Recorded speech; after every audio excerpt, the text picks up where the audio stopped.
चरण कीर्तन कर। भगवान महावीर स्वामी के चरणों में अनंत भावांतर।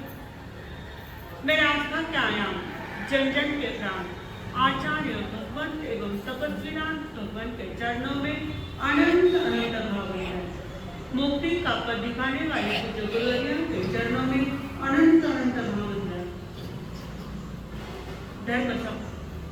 धर्म सभा में मंच पर विराजी ज्येष्ठ गुरु भगनी के चरणों में अनंत अनंत भावांतर। धर्मानुरागियों, भाई और बहनों,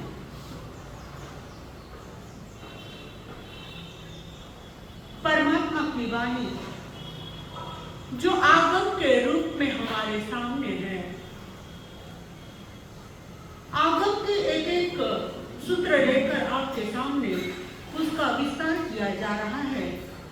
लेकिन हमें ये पहले ध्यान में आना चाहिए कि आगम किसे कहते हैं। कोई बताएगा आगम किसे कहते हैं? आगम शब्द सुना है ना? कितने आगम?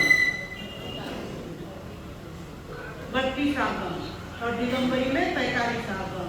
तो आगम किसे कहते हैं? आप तो पुरुषों द्वारा। लेकिन इसकी 3 तरह से व्याख्या की गई है कि आगम यानी क्या? आप जमा गम, आ प्लस गम, यानी आत्मा की तरफ अपनी गति करा लेता है। आगम यानी आत्मा की तरफ गति कराता है, वो आगम। आत्मा की तरफ हमें ले जाता है, वो आगम। दूसरा है आ प्लस गम, यानी आत्मा की तरफ आत्मा ने जो सूत्र पढ़े हैं, उस सूत्र को उजागर करने वाले रहस्य किसमें छुपे हैं? आगम में छुपे हैं। तो आत्मा की जो अनुभव रूपी आगम है, वो आगम के सूत्र को उजागर करने के लिए यह आगम हमारे सामने दिए गए हैं। और तीसरी है आगम आ प्लस ग प्लस म, यानी आप तो पुरुषों द्वारा खीरी गई, उनके मुख से खीरी गई। खीरी यानी कहना, ये संकल्प विकल्प आ जाता है। अरिहंतों के मुख के द्वारा खीरी जाती है, निकली जाती है। सहज में अरिहंतों के पुरुषों के द्वारा वाणी निकली जाती है, कहीं नहीं जाती है।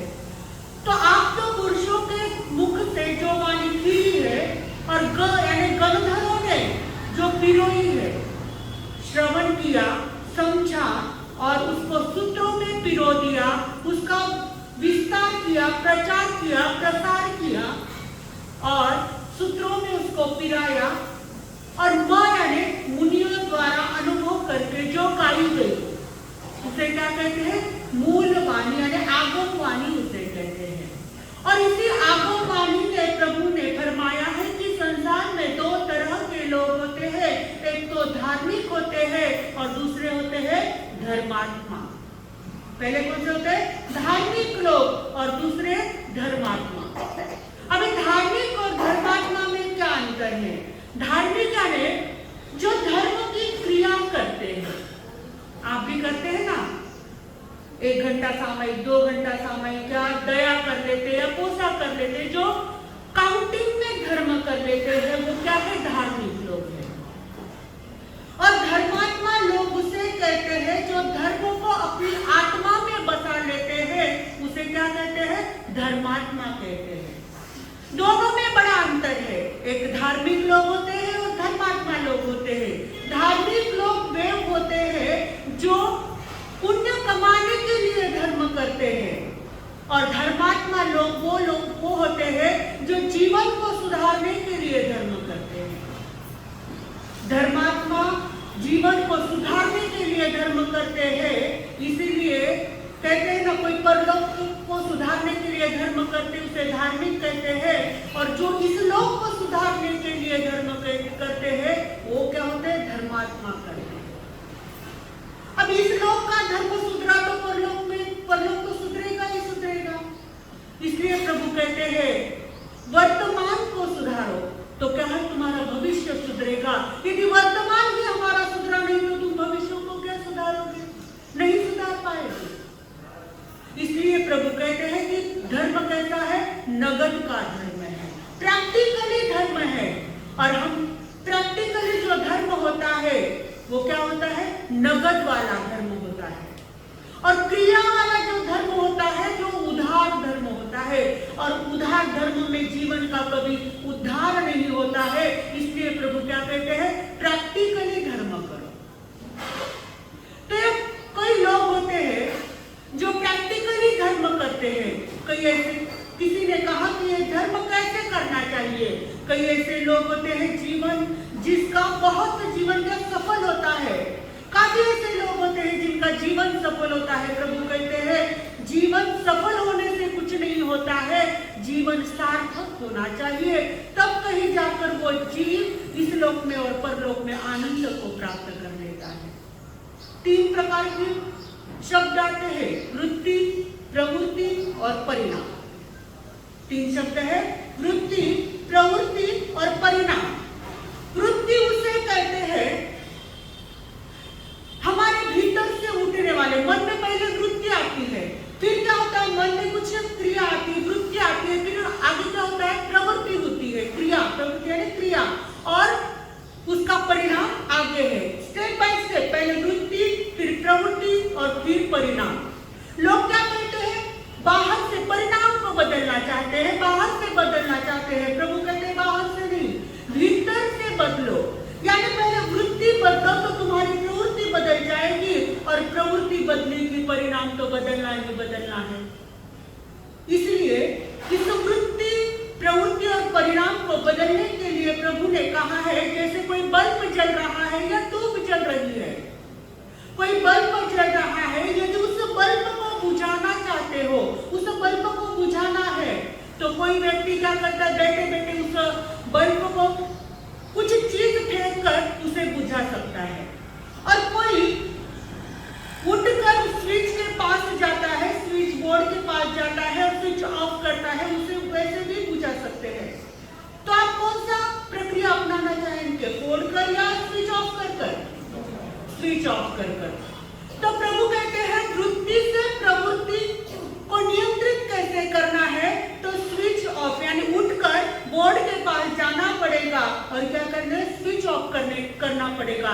यह वृत्ति से प्रवृत्ति को नियंत्रण करने की प्रक्रिया। और फिर दूसरे कई ऐसे लोग होते हैं प्रवृत्ति से डायरेक्ट क्या करते हैं? परिणाम तक पहुंचना चाहते हैं। यानी क्या करते हैं? बैठे बैठे कोई चीज फेंक कर उस बल्ब को फोड़ देना चाहते हैं और बुझा देना चाहते हैं। तो कहते हैं प्रवृत्ति से परिणाम तक जाने की ये प्रक्रिया है। हमें ऐसा नहीं करना है, पहले वृत्ति को बदलना पड़ेगा, फिर प्रवृत्ति वैसे बदलेगी और प्रवृत्ति बदलेगी तो परिणाम बदलना ही बदलना है। और इस परिणाम को बदलने के लिए प्रभु ने क्या सूत्र दिए हैं? इंसान का सबसे पहला सूत्र है कि अपने कर्तव्यों का पालन करना चाहिए। तो कर्तव्य कितने प्रकार के हैं? कोई सामाजिक कर्तव्य होते हैं, कोई पारिवारिक कर्तव्य होते हैं। सामाजिक और पारिवारिक कर्तव्य, यदि व्यक्ति पहले पारिवारिक कर्तव्य निभाना चाहिए, परिवार में है, केवल आजकल के क्या है?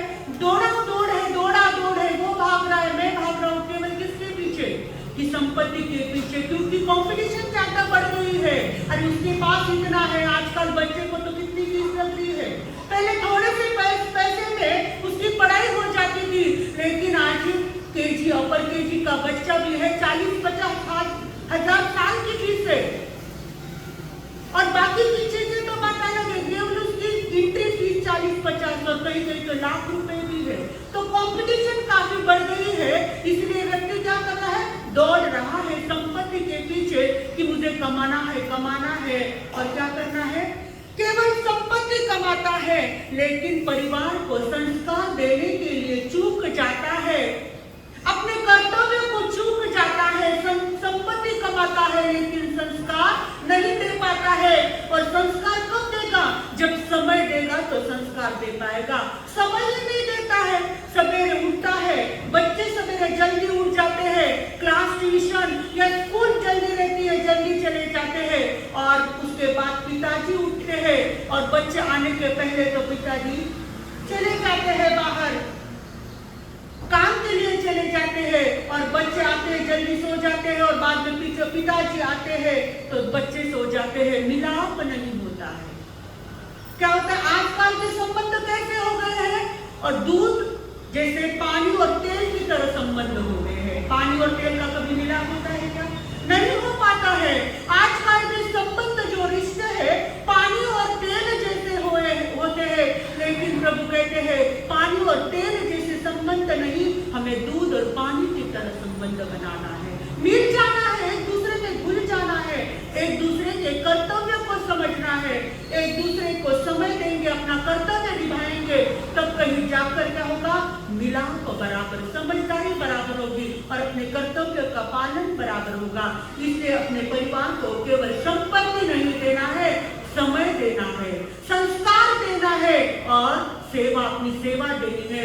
घर में कोई 80, 88 बरस की, 90 बरस की कोई दादा दादी जी है, माता पिता है, केवल उनको क्या करो, बेडरूम में जाने से पहले, सोने को जाने के पहले क्या करो, उनको 10 मिनट अपना समय दो, अपना समय दो, थोड़ी वार्तालाप करो कि तुम्हें किस चीज की आवश्यकता है। केवल संपत्ति देने से सारी बातें हो जाती है, रिश्ते संबंध मजबूत हो जाते हैं? नहीं, अपनी क्या दो, उनको सेवा दो और क्या होगा, ये प्रेम बढ़ेगा। यदि आप 10,000 रुपए कमाते हैं, महीने के 20,000, 40,000, 50,000 कमाते हैं, तो उस क्या करो, उस संपत्ति का कुछ अंश 1,000 रुपए महीना अपने क्या करो, दादा दादी जी को, माता पिता को दे दो। लो, ये मेरे संपत्ति के जो आपने मुझे संस्कार दिए हैं, और उस संस्कार के कारण मैं क्या कर रहा हूँ, ये संपत्ति कमाई है, नीति से संपत्ति कमाई है, उसका कुछ अंश आप मेरे पास से ले लो, और उसका कुछ अंश आप देते हैं तो उनको कहना कि आपको यदि धर्म क्रिया में कुछ पैसे लगाना है तो लगा दो। लेकिन क्या करते हैं, किसी का ध्यान ही नहीं है सर, परिवार के पास, बाहर बहुत क्या करते हैं, जब घर में नहीं चलती तो लोग क्या करते हैं, समाज में चलाते हैं। प्रभु कहते हैं समाज के मेंबर बाद में बनो, समाज के ट्रस्टी बाद में बनो, पहले क्या करो, घर के ट्रस्टी बनो, घर के मेंबर बनो। और घर के मेंबर बने गए, यदि घर की जिम्मेदारी, घर का कर्तव्य हमने सही ढंग से निभाया तो बाहर का कर्तव्य भी क्या करेंगे, हम सही ढंग से निभा पाएंगे। यदि हमने कर्तव्य की चोरी की तो कर्तव्य की चोरी की तो क्या होगा, इस भव में हमें दंड तो मिलेगा ही मिलेगा, लेकिन परभव में भी दंड से भोगने से नहीं चुकेंगे। एक व्यक्ति, एक राजा था, उस राजा की रानियां सरोवर में स्नान करने के लिए गई। जब कर्तव्य की चोरी होती है तो कैसे गड़बड़ी हो जाती है, इस उदाहरण से आप समझे कि एक राजा, उसकी कुछ रानियां थी, वह रानियां सरोवर के पास स्नान करने के लिए गई सरोवर में, तो उसके रानियों ने क्या किया, अपने गहने उतारे, और गहने उतार कर उसके पास, उनके साथ जो सेविका आई थी, उस सेविका को क्या किया, उन्होंने अपने जो गहने हैं, सारे गहने उसको संभालने के लिए दिए, और संभालने के वो रानियां स्नान करने के लिए सरोवर में चली गई। अभी स्नान करते करते बहुत देर हो गई, और ये पेड़ के नीचे सेविका बैठी हुई थी। जब बहुत देर हो जाती तो क्या होता है, जैसे संवत्सरी में देखा, बहुत देर तक सभा चली तो क्या होता है, लंबा वाला ध्यान हो जाता है, क्या होता है, नींद आ जाती है। और उस सेविका को भी क्या हुआ, नींद आने लगी और वो सो गई। अब गहने संभालने के लिए दिए थे, उसके बाद वो सेविका कुछ देर के बाद उसकी नींद अचानक उठ गई, और उठकर देखा उसने, सारे गहने तो बराबर है ना, सारे गहने बराबर थे, लेकिन उसमें से एक नवलखा हार जो था मुख्य रानी का, वो नवलखा हार क्या हो गया, चोरी हो गया। सेविका बड़ी घबरा गई, कुछ समझ में नहीं आ रहा, मैंने तो चोरी नहीं की, लेकिन नाम किसका आएगा, मेरा ही नाम आएगा, क्योंकि संभालने के लिए मुझे दिया था ना, इसलिए नाम किसका आएगा, मेरा ही नाम आएगा।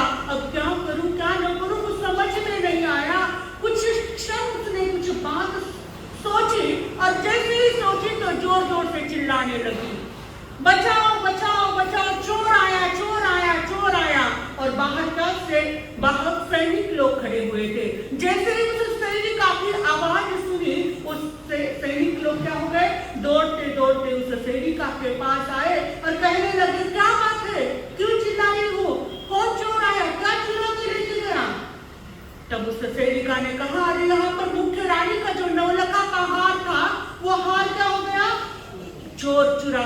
गया, पर कहाँ गया वो? और जो वो दीवार है ना, उस दीवार के उस पार कूद कर वो तो चला गया। और उठने में क्या हुआ, सैनिक उस दीवार पर चढ़ गए और दीवार पर चढ़कर देखा कि, और योग संयोग की बात देखो, उस दीवार के पास से एक किसान अपनी खेती से निकला, खेत में से, और उसी दीवार के पास से जा रहा था।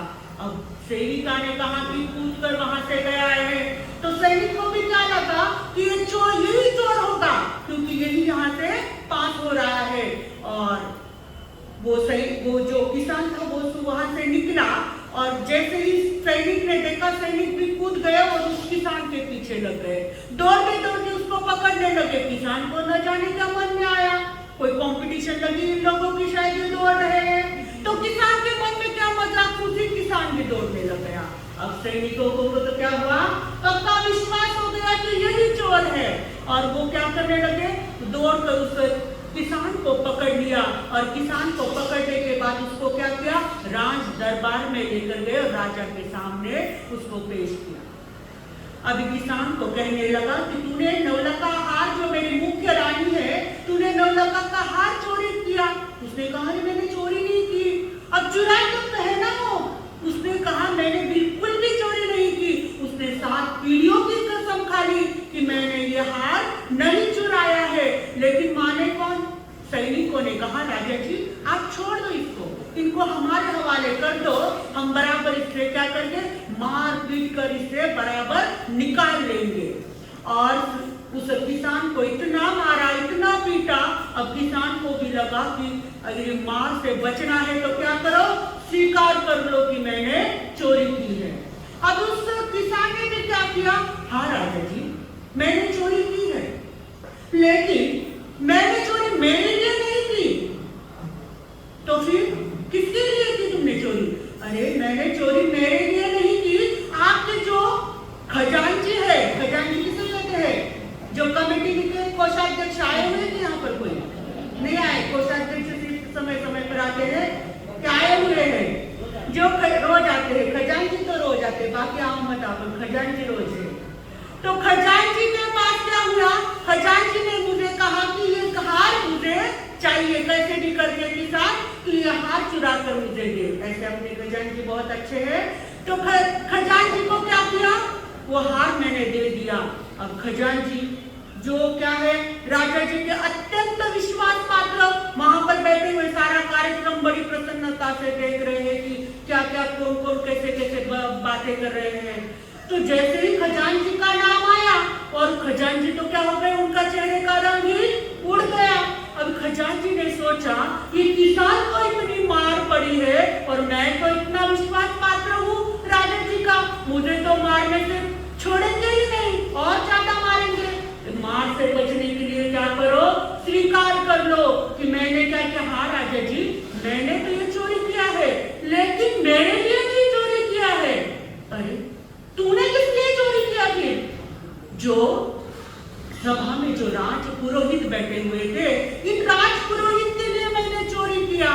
जो राज पंडित जो राजा के सभी धार्मिक कार्यक्रम कराता है, उस राज पुरोहित के लिए मैंने क्या किया, ये चोरी किया है। राज पुरोहित जो वहां पर सभा में बैठे थे, जो धर्मगुरु बनकर बड़े सिंहासन पर बैठे हुए थे, अब उनका नंबर आया।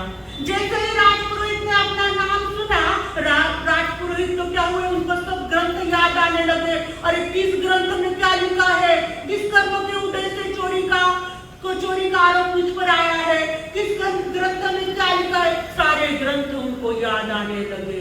लेकिन पंडित थे ना, बड़े होशियार थे। पंडित ने सोचा अरे अभी मेरा नंबर लग गया, अभी क्या करूं?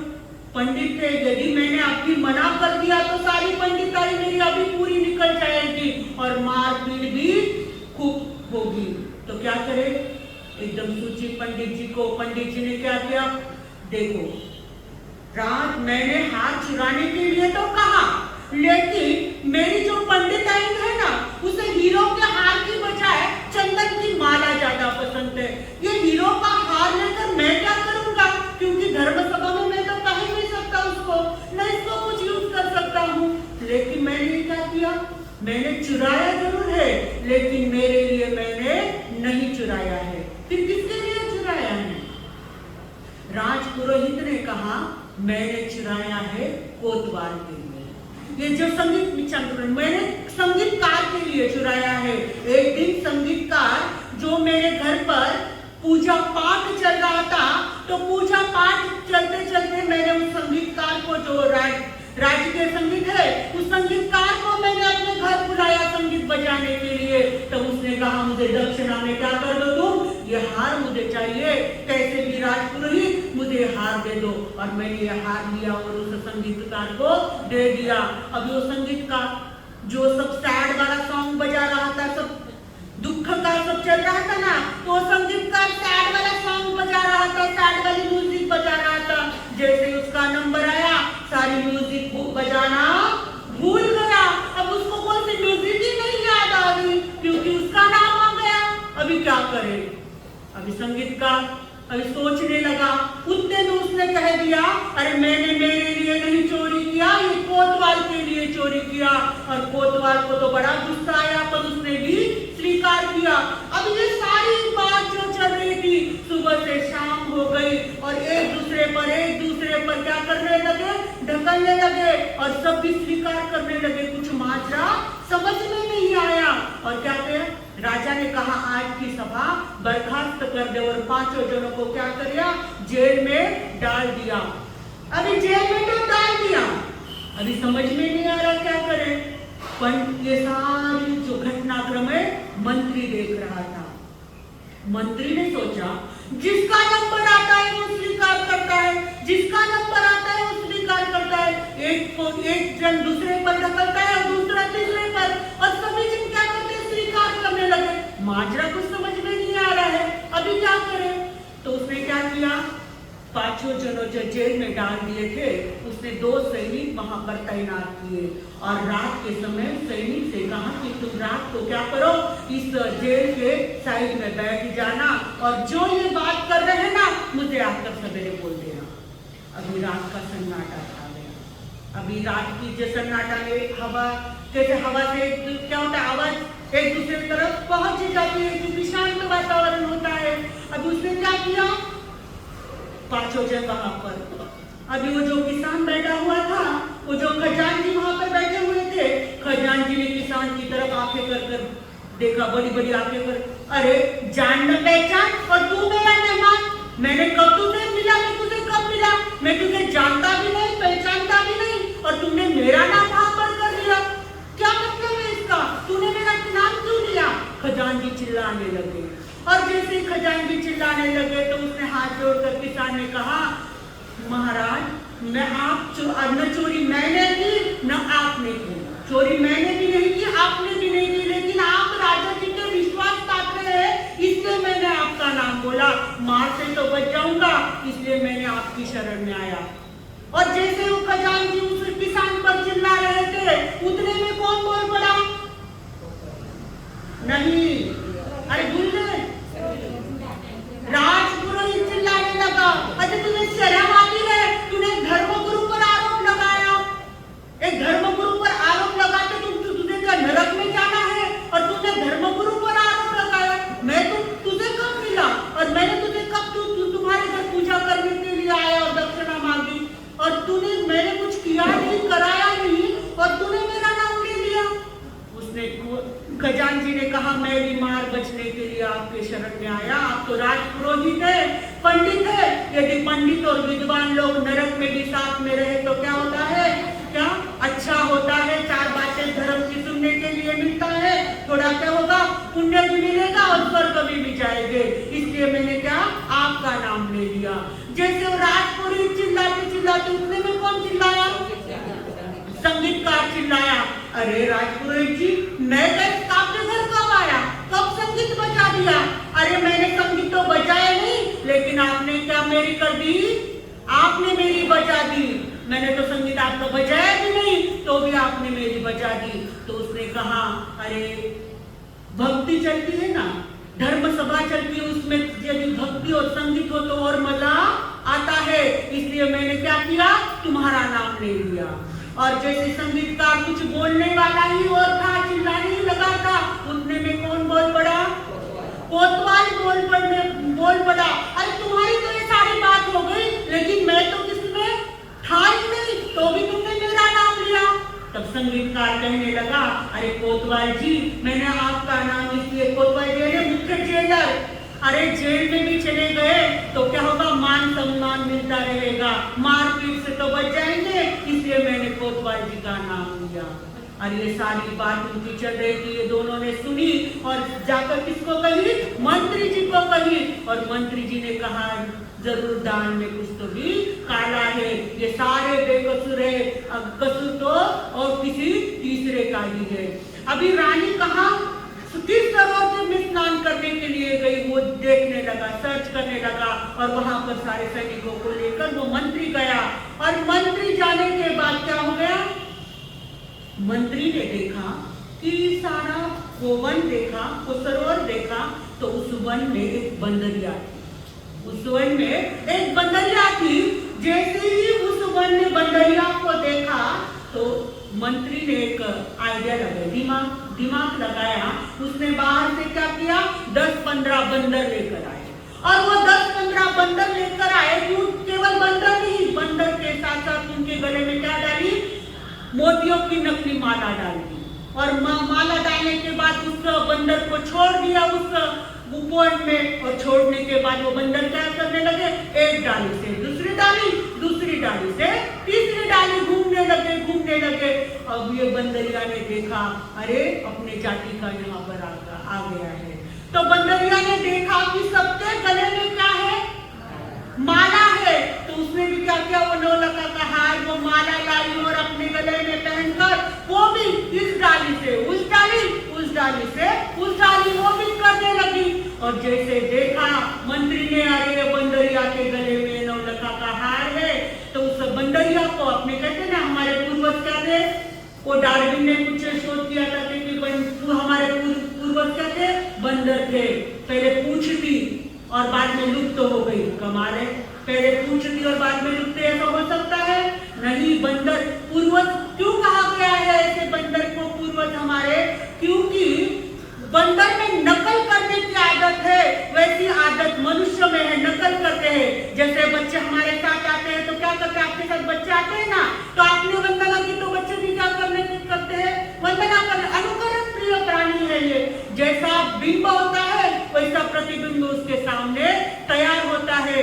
इसीलिए उस बंदरिया को पकड़ा और उसमें उसके गले में से 9 लखा हार निकाला और क्या किया, राजा जी को दे दिया, और उस 5 जनों को बरी कर दिया, छोड़ दिया। और सजा किसको मिली, सजा किसको मिली, उस दासी को मिली, उस सेविका को मिली, क्योंकि उसने क्या किया, अपने कर्तव्य की चोरी की। हम भी कर्तव्य की चोरी करते हैं ना, जैसे समाज में करते हैं कर्तव्य की चोरी, और क्या करते हैं, परिवार में भी कर्तव्य की, हम सेवा करने के लिए सक्षम है लेकिन सेवा से मुखर जाते हैं।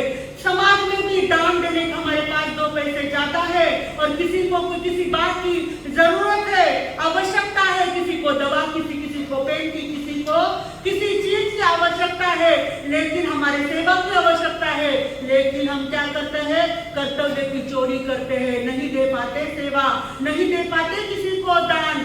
तो प्रभु कहते हैं कर्तव्य की से चोरी मत करो, क्योंकि कर्तव्य की चोरी करे तो इस भाव में दंड मिलेगा ही मिलेगा, लेकिन पर भाव में भी दंड मिले बगैर नहीं रहेगा। इसलिए किसी कवि ने कहा है, अपना कर्तव्य करते रहो, चिंता करने से कैसे चलेगा, अपना कर्तव्य करते रहो, चिंता करने से कैसे चलेगा, चाहे आंधी या तूफान हो, चिंता करने